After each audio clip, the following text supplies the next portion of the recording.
Il est 16h en temps universel, 18h à Paris. Vous écoutez RFI Radio France Internationale.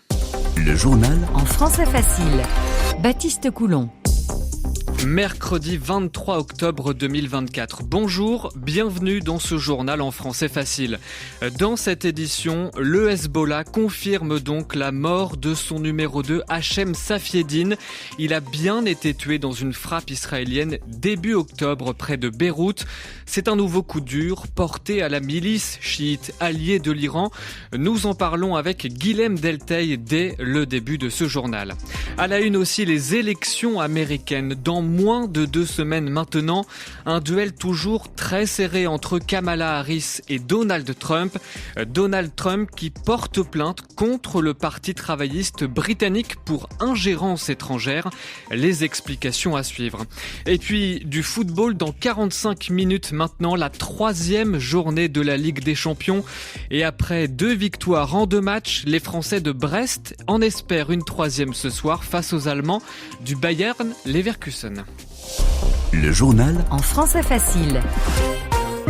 Le Hezbollah confirme donc la mort d'Hachem Safieddine. Il était le numéro 2 de la milice chiite libanaise et le probable successeur d'Hassan Nasrallah, l'ancien chef historique du mouvement, mort il y a un mois. Tous deux ont été tués dans des frappes israéliennes visant l'organisation alliée à l'Iran. Bonjour Guilhem Delteil. Bonjour Baptiste. Du service international de RFI. Et après celle de Hassan Nasrallah, la mort de Hachem Safieddine accentue donc une certaine désorganisation au sein du mouvement. Oui, depuis sa mort dans une frappe israélienne, vous le disiez il y a près d'un mois, le Hezbollah n'avait pas choisi de successeur à Hassan Nasrallah. Et ces derniers temps, les déclarations de ses représentants ont pu aller dans des directions différentes. Il y a une sorte de réorganisation en cours au sein du Hezbollah, estime une source diplomatique française. Les dirigeants politiques et de la branche armée du mouvement ont été particulièrement visés par Israël depuis le début de sa guerre ouverte, le mois dernier, contre le Hezbollah. Hassan Nasrallah était le chef historique du mouvement, un dirigeant religieux, politique, à la tête également des activités paramilitaires. Depuis 32 ans, il était l'élément central de l'organisation. Hachem Safieddine semblait être le mieux placé pour reprendre la direction du mouvement. Lui aussi était un religieux, cousin de Hassan Nasrallah et membre du conseil de la Choura, l'organe dirigeant du Hezbollah. Sa mort accentue donc, augmente la vacance à la tête du mouvement et le Hezbollah est aujourd'hui affaibli mais pas vaincu. Il dit avoir encore plusieurs dizaines de milliers de combattants.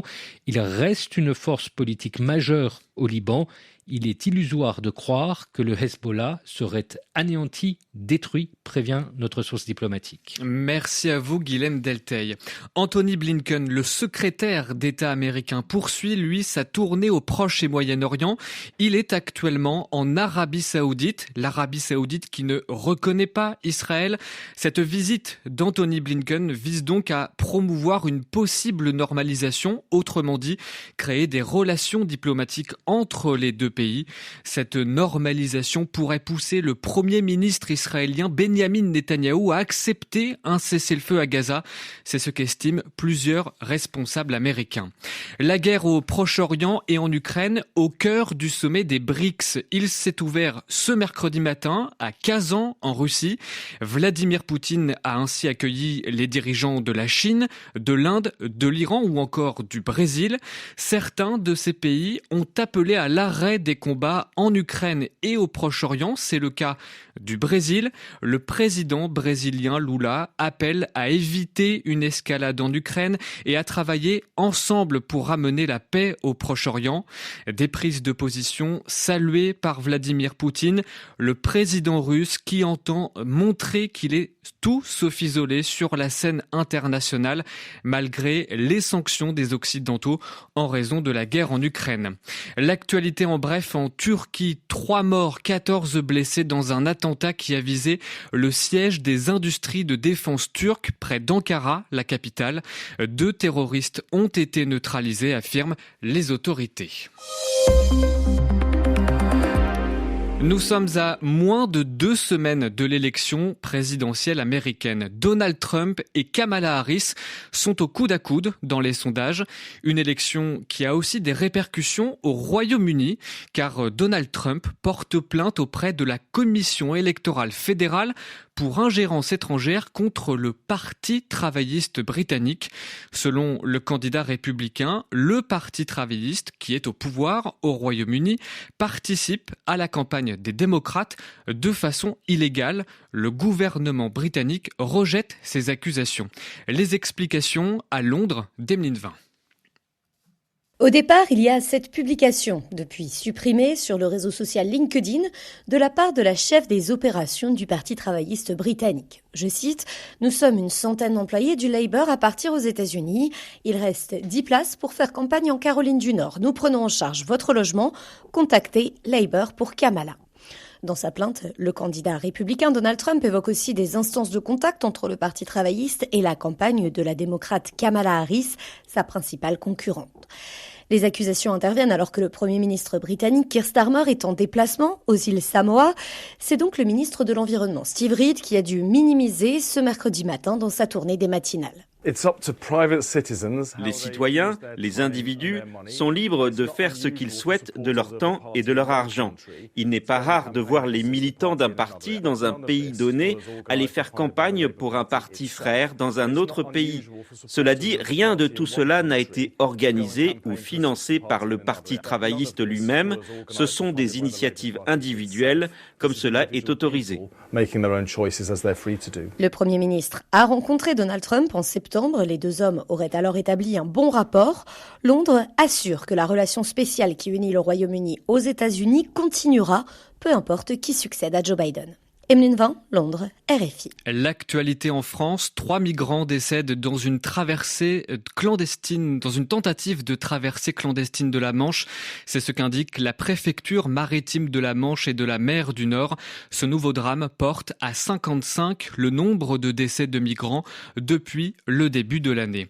En France, toujours, les débats se poursuivent à l'Assemblée nationale concernant le budget de l'année 2025, mais le gouvernement du Premier ministre Michel Barnier n'a pas de majorité, alors le texte pourrait être adopté avec le 49.3. C'est un article de la Constitution qui permet d'adopter un texte sans vote des députés.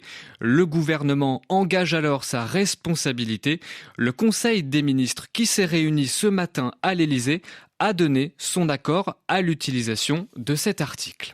Nous terminons ce journal avec du football ce soir. C'est la suite de la 3e journée de la Ligue des Champions. À 16h45, temps universel, le match Brest contre le Bayern Leverkusen.